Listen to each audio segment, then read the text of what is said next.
इतिहास की एक कड़वी सच्चाई है कि हम ज्यादातर विजेताओं की नजर से इसे देखते हैं। हमारे ही देश के वीर राजा रानियों की कहानियां अक्सर किनारे छूट जाती हैं। स्कूल के इतिहास में भी यही होता है। हमें सिर्फ विजेताओं के बारे में पढ़ाया जाता है, जैसे कि वो दुनिया जीतने वाले ही एकमात्र थे। लेकिन क्या आपने कभी रानी ताराबाई के बारे में सुना है? उन्होंने तो लगभग 1 दशक तक अपने राज्य की रक्षा की, लेकिन इतिहास की किताबों में उन्हें बस एक पंक्ति मिली, वाह रे हमारी भारतीय इतिहास। कुछ दिन पहले मैं रानी दुर्गावती के बारे में पढ़ रहा था। उनकी बहादुरी और बलिदान की कहानी इतनी प्रभावशाली हो सकती थी, लेकिन उसे सिर्फ कुछ लाइनों में समेट दिया गया। ये सोचकर दिल दहल जाता है कि हमारे देश में कितनी ही ऐसी वीर महिलाएं होंगी जिनकी कहानियां दब गई हैं। तो मैं आज रानी दुर्गावती के बारे में बताऊंगा। रानी दुर्गावती जब राजकुमारी थी तब उसकी शादी राजा डलपत से हुई थी, जो गोंडवाना का राजा था, जो अभी मध्य प्रदेश में आता है। रानी दुर्गावती का एक बेटा भी था, लेकिन दुर्भाग्य से राजा डलपत का निधन हो गया जब उनका बेटा महज 5 साल का था। उस समय रानी दुर्गावती एक विधवा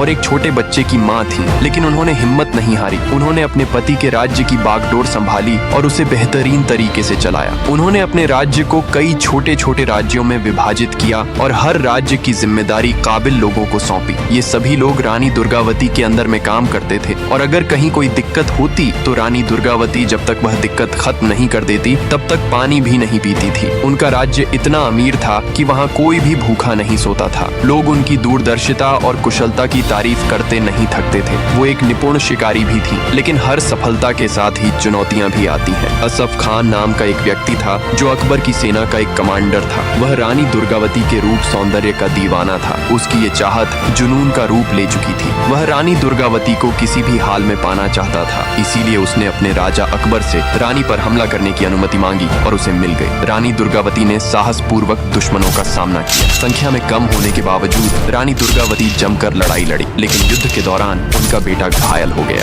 जिससे उन्हें एक मुश्किल फैसला लेना पड़ा। माँ होने के नाते उन्होंने अपने बेटे को सुरक्षित स्थान पर भेज दिया। अपने ज्यादातर सैनिकों के युद्ध में मारे जाने के बाद भी रानी ने हार नहीं मानी। उनके पास सिर्फ 300 सिपाही बचे थे, फिर भी वो हार नहीं मानी। वह अकेले ही दुश्मनों से लड़ती रही, लेकिन अंततः घायल हो गई। उनके एक वफादार सिपाही ने उन्हें बचाया। वो मौत से नहीं डरती थी, इसीलिए उन्होंने सिपाही से कहा कि वो उन्हें मार दे, लेकिन सिपाही ने ऐसा नहीं किया। आखिर में उन्होंने खुद ही खंजर चलाया और खुद को ही मार डाला। वह गुलाम बनने से बेहतर समझती थी मौत को। जब दुश्मन रानी के किले पर कब्जा करने पहुंचे तो उन्होंने जमकर लूटपाट की। उन्हें बहुत सोना मिला, लेकिन सबसे दर्दनाक नजारा तो एक कमरे में मिला, जहां सैकड़ों महिलाओं के जले हुए शरीर थे। ये महिलाएं आजादी से जीना पसंद करती थीं, गुलाम नहीं। लेकिन 2 महिलाएं बच गईं, एक राजकुमारी और दूसरी रानी दुर्गावती की बहन। इन्हें भी दुश्मन ने बंदी बना लिया। ये है रानी दुर्गावती की कहानी, एक ऐसी रानी जिसने साहस, बुद्धि और बलिदान की मिसाल कायम की, लेकिन इतिहास के पन्नों में उनका नाम कहीं खो गया।